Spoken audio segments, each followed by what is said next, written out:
One person esteems one day as better than another, while another esteems all days alike. Each one should be fully convinced in his own mind.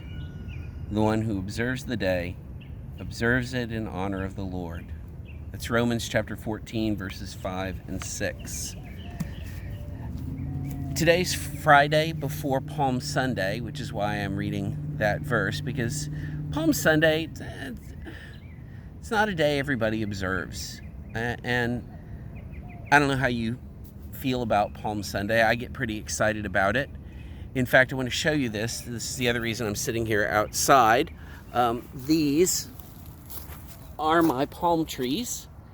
I grew them myself from date seeds that came from dates that I ate, and very excited about the palm trees that I've got here, little palm trees. If you've worshiped with us regularly, every year at Palm Sunday I had brought these palm trees with me to church, but this year they're too big and I finally put them in the ground, and just wanted to share them with you. I'm kind of excited about them. But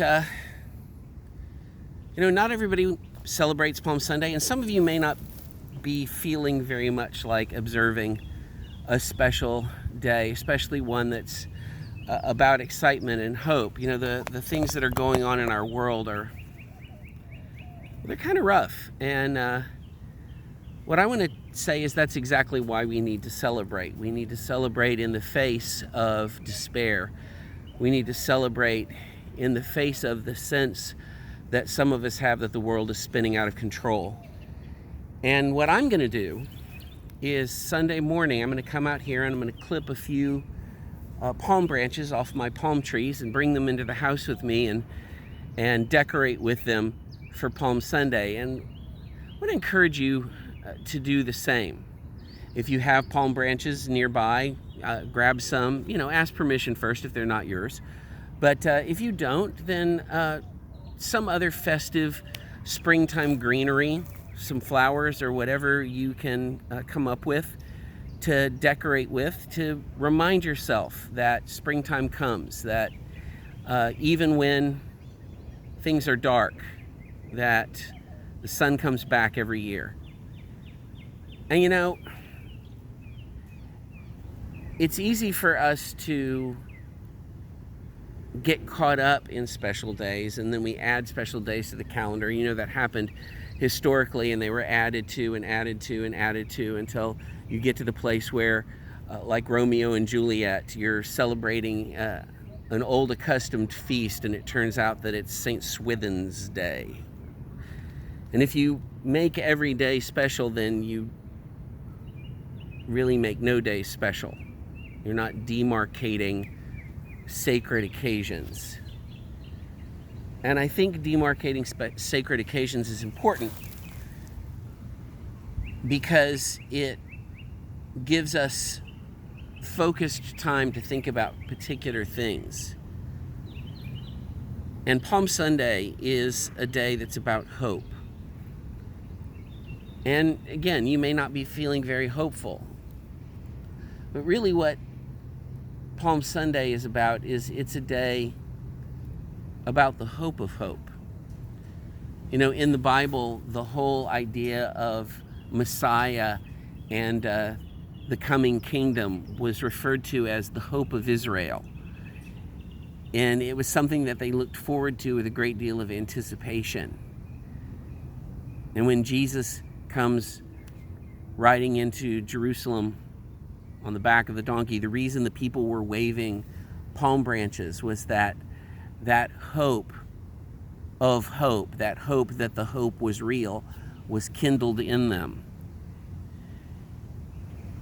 And I think we need that. And I think particularly the reason why it's a good idea to interact in a real way with some green and growing things at Palm Sunday, to clip some palm branches or to bring some flowers into the house or whatever it is you can do. It's important because it reminds us of how we have hope for the world. if you're going to grow little palm trees like this, well, the first thing you realize is you might want to have some soil that's not polluted. That's good for a start. And you might want to be able to water them with some water that's not polluted and that is abundant, so that you have enough that you're not just having to hold it all back, so you have enough to drink, but you can share it with the green growing thing. So we might want to try to treat our world in such a way that we'll have healthy soil and clean water, and then you want to be able to go outside and enjoy it. So maybe it would be good if the air were clean.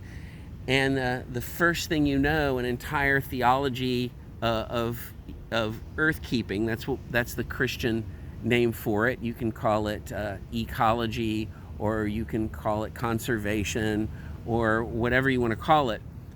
But earthkeeping is what we're doing.